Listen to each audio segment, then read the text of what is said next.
चरण स्पर्श आचार्य जी। हाँ जी, कहें। अ, आवाज आ रही है मेरी? आ रही, बोलिए। हाँ।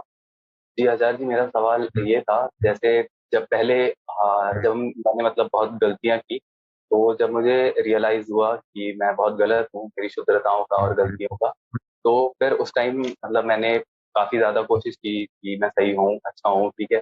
फिर आप मिले, आपकी बातें सुनी, और फिर जैसे उन चीजों को अपने ऊपर उतारा लाइफ में, तो समझ में आया कि जो चीजें पहले मैंने की थी वो सब प्राकृतिक है, ठीक है। तो वो गलतियां जैसे अब इतनी बड़ी गलतियां फील भी नहीं होती हैं, और उनका जो गिल्ट था और जो उससे उठा शुद्ध समर्पण था आपके प्रति, और जो समझ रहे हैं ऐसा था, तो वो अब वैसा नहीं रहा। मतलब अब नया अहंकार सा आ गया या कुछ। तो ये हमेशा कैसे सही कर रहे और वैसा ही रहे जैसा पहले हुआ था उस टाइम, तो ऐसा। भविष्य के लिए कोई आश्वासन मत मांगो। जो अभी चल रहा है ना, इस पर पूरा ध्यान देते रहो। ये ठीक रहेगा तो भविष्य वगैरह की चिंता की ज़रूरत नहीं पड़ेगी।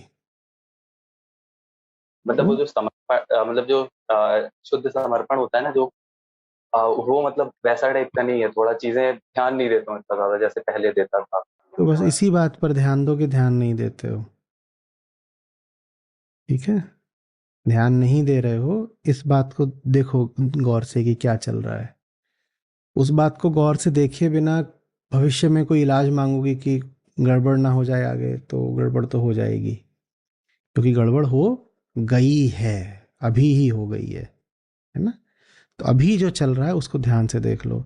अगर अभी इधर उधर मन भटक रहा है, और चीज़ें हैं जो खींच रही हैं, तो ठीक है, जो चीज़ें खींच रही हैं उन पे जिज्ञासा कर लो। हाँ भाई, क्या है तुम्हारे पास? क्यों खींच रहे हो? क्या दोगे? बताओ साफ साफ। ये सब बातचीत कर लो।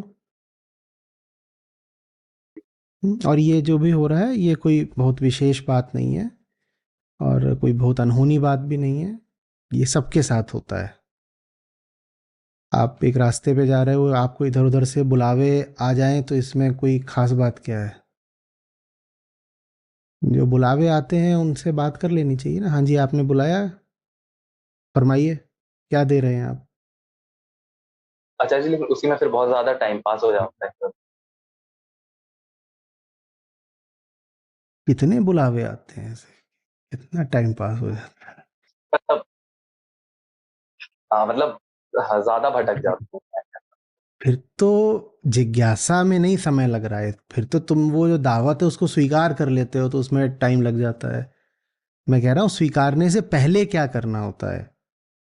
तुम्हें कोई आमंत्रण आएगा, ये तो देखोगे कि कौन बुला रहा है, कहाँ बुला रहा है, और क्या खिला रहा है। ये दो तीन चीज़ें पूछी जाती हैं ना किसी का आमंत्रण स्वीकारने से पहले। किसने बुलाया, क्यों बुलाया, कहाँ बुलाया, और क्या खिला रहा है। या जाके खा पी लोगे और उसके बाद फिर पूछोगे कि अरे टाइम बहुत खराब हो गया। हम्म? तो प्रकृति के बुलावे आते हैं, या ऐसा कह लो कि हमारे भीतर कोई है जो प्रकृति की ओर भागता रहता है। किसी चीज़ को देखा, उसकी ओर भागा।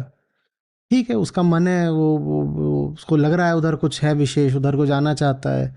हम क्यों उसको पहले से ही मना कर दें? पर हम जिज्ञासा तो कर सकते हैं ना, कि जी साहब बताइए क्या नीयत है आपकी। हाँ, अब क्या दिख गया? यही पूछना होता है। मन जब एकदम इधर उधर उछल रहा हो, हाँ भाई, अब क्या दिख गया? इतना ही पूछ लो तो वो थोड़ा ठंडा हो जाता है।